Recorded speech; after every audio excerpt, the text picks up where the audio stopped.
I'm always saying that your theology matters so much, and it's really important to not read disability into the Bible, especially if it's not already there. Let me show you why. I came across a post just in time for Christmas, and I want to show you what's theologically not correct about it and how we can correct it. And if you're new here, I'm the disapologist. I'm a Christian apologist with a physical disability, and I'm on a mission to make and equip more Christian disciples with disabilities. This is the post in question that I found. If you need to take a minute, go ahead, pause to read it. But I see two pretty big problems with this. And like I said, this is why you cannot read disability into scripture, especially if it's not already there. So the first thing, when I read through this to me reads like a He Gets Us campaign. Have you ever seen those ads? Usually they come out with a new one, like for the Super Bowl, something like that. And it's this very emotional, tug on your heartstrings type of ad, trying to make Jesus into this very social justice, compassionate, very empathetic type of guy. But the problem is that it's so hyper-focused on his humanity that they neglect Jesus' divinity. Natasha Crane writes an awesome article about it. I'm going to try to link it here. If not, I would totally still encourage you to check it out because she really goes through all the problems with the He Gets Us campaign. And this, to me, reads exactly like a He Gets Us. Particularly in that last line, Jesus gets your frustrations. Now, the second thing, which is probably even the bigger issue with this, taking our modern day understanding and trying to apply it to first century Judea, honestly, that just never works. I did a little bit of digging specifically with this, and here's the thing. So we think of Jesus born in a manger because there was no room at an inn, which we think of as like a hotel. That's why in this post, right, the post is saying that this mirrors how many public spaces fail to provide accessibility. But the inn may not have actually been a public space. Follow me here.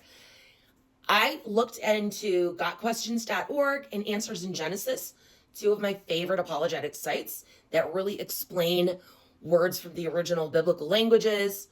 They go into a lot of detail, all that good stuff.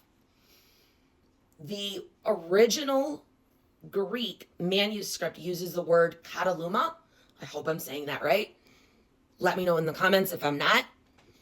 And basically the way to think of it, it's not a public inn like a public hotel. More than likely, this is more like someone's guest room in their home. So when you say that they're not providing accessible resources, this is not a public space to begin with. This is likely someone's home in first century Judea. And I'll insert a picture of what that might have looked like. But more than likely what this meant is that the guest room was not available. The guest room was full, that they had to go down to the first floor, first level, and use the shelter where the animals were kept. This is not about a public hotel doing them wrong. This is about Jewish hospitality in the first century, trying to accommodate everybody, because you didn't stay at a Holiday Inn Express in the first century. You stayed with your family or your extended family.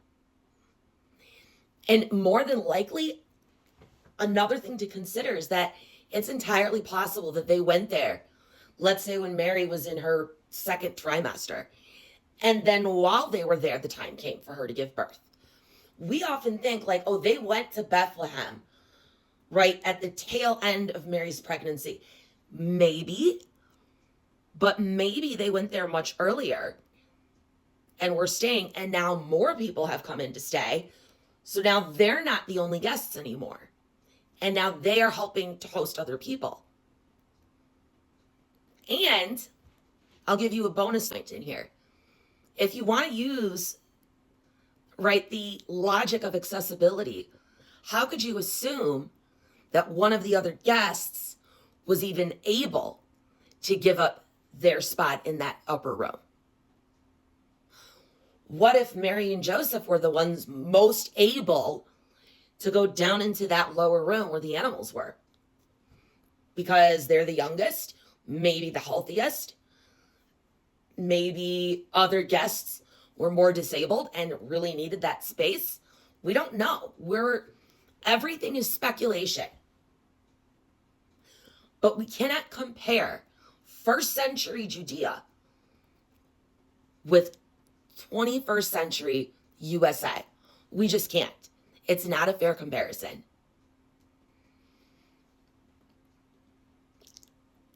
And this certainly is not a comparison of public space to public space. A better comparison is accommodating in someone's home versus a public space. And yes, modern day public hotels a lot of times are still not as accessible as they could be or even should be. Absolutely. But this post is not comparing apples to apples. It's really comparing apples to oranges. And it's not a fair comparison. It's so important to not misinterpret scripture because we're reading disability into it improperly.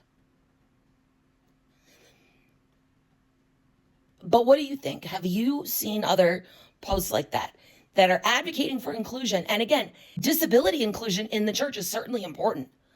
I am not debating that. I'm not negating that. But twisting scripture in order to do that is a problem.